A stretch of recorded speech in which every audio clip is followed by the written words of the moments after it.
Hey guys, it's RoadRage here. I'll be doing something different today, which is that I'll be telling you my predictions on who will win their matches at WrestleMania 32. First off, we have the United States Champion Kalisto defending his title against Ryback. This match will be showing on the pre-show, and to me it's basically a David vs Goliath match. This has just been added on the show because all the top wrestlers who are injured couldn't even participate in this match. So it's just pointless, and I think Ryback will win because Vince Man prefers the big guys, and yeah, Ryback wins. Next, we have the Total Divas versus the B.A.D and Blonde. Again, this is just another total pointless match. It's only on WrestleMania because they can't think of anything else. Okay, we've always wanted to see Lana actually wrestle, but not like this. And Eva Marie, that just says everything, Eva Marie. Just another toilet break. Feel sorry for Paige and Emma though. Both of them have great potential. Treated like this, put into a tag team match like this, the Total Divas will win, as it's Brie Bella's last match. Finally, the last match on the pre-show is going to be another toilet break match if it was on the main card, and it's going to be a toilet match on the pre-card. It's just, what's the point of this match? There's really nothing else to say about this match. It's going to be so boring and it's pointless, as I've said, but I think the Dudley Boyz will win. It's the start of WrestleMania 32 and it's the New Day versus the League of Nations. This is just another 4-on-3 handicap match. I can't believe the WWE didn't put it as a tag team titles match. But anyway, in this battle for supremacy at WrestleMania, it all started off when the New Day were tweeting a series of videos in which Big A, obviously, Kofi Kingston and Xavier Woods portrayed the League of members and basically took the mick out of them. Obviously the League of Nations wouldn't take it kindly. Obviously you wouldn't, if someone's taking the mick out, yeah, you just wouldn't.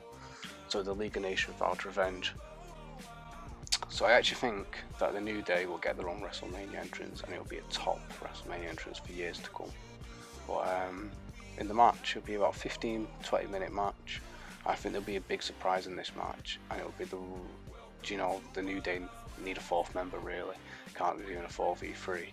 I think the surprise entrant will be The Rock. The New Day will win, and obviously because of the help of The Rock, and the New Day will be announced as the supreme team of WrestleMania. A New Day rocks. So next up we'll have the third annual Andre the Giant Memorial Battle Royal. The wrestlers that have been announced so far: Heath Slater, Curtis Axel, Adam Rose, Bo Dallas, Big Show, Kane, Tyler Breeze, Mark Henry, Jack Swagger, Fandango, Damien Sandow, Darren Young, Connor, Victor, Goldust, and R-Truth. Now this is just going to be another boring match, probably a toilet break. Out of all these wrestlers, I think that could actually win out of all these would have been Mark Henry, but I think the last three, will be Big Show, Kane, and Mark Henry. But I actually think the surprise entrant that will win will be Bray Wyatt. Next up, we have AJ Styles versus Chris Jericho.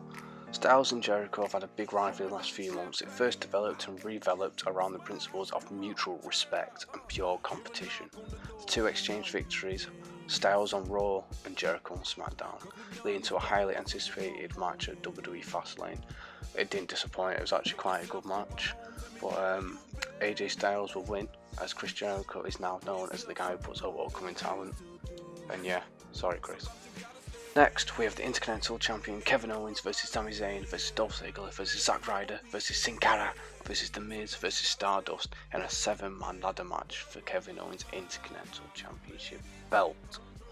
Now I think this is going to be a really, really good match, or it could turn out to be really, really boring. But it's a 7-man ladder match, it can't be. There's going to be injuries and everything. Well, that's not a good thing, but you know what I'm saying. Blood. The last two on the ladder will be Owens and Sami Zayn. I really want Owens to retain, but I actually think Zayn will win. Not only because they're two great wrestlers, it's because Sami Zayn will lose his match at WWE, it's NXT TakeOver, and this will be Zayn's WrestleMania moment. Next up, we have the Divas Champion Charlotte versus Becky Lynch versus Sasha Banks.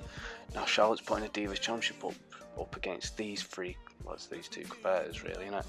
This is going to be another great match, but I do believe they'll get around 20 to 25 minutes, which could possibly be the best match of the night, only because look at the competitors, all of them are great upcoming stars and have the potential to become great, but they are now the new Divas division.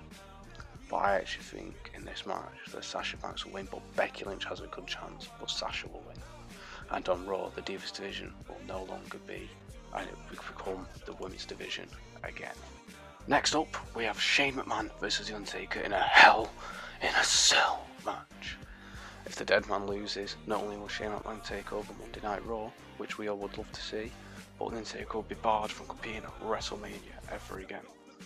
Now this will be a good match, because obviously I think Shane McMahon is going to get thrown off the top of the Hell in a Cell, but I don't think it will be a great match sometimes, only because both men don't have the stamina anymore, they're all getting old a bit. And yeah, it's basically just another match for The Undertaker to be in, because every opponent he could have had injured, like we always wanted to have Sting v The Undertaker, but you never know. Shane McMahon could say, look, I'll bring out Sting, and it could be Sting v The Undertaker, which would surprise everyone. I don't think that would happen, and the only reason I'm going to go for The Undertaker to win is because Shane isn't signed a contract with WWE after WrestleMania. So yeah, Undertaker wins. Now for the second main event of the night, it's Dean Ambrose versus Brock Lesnar in a no-holds-barred street fight.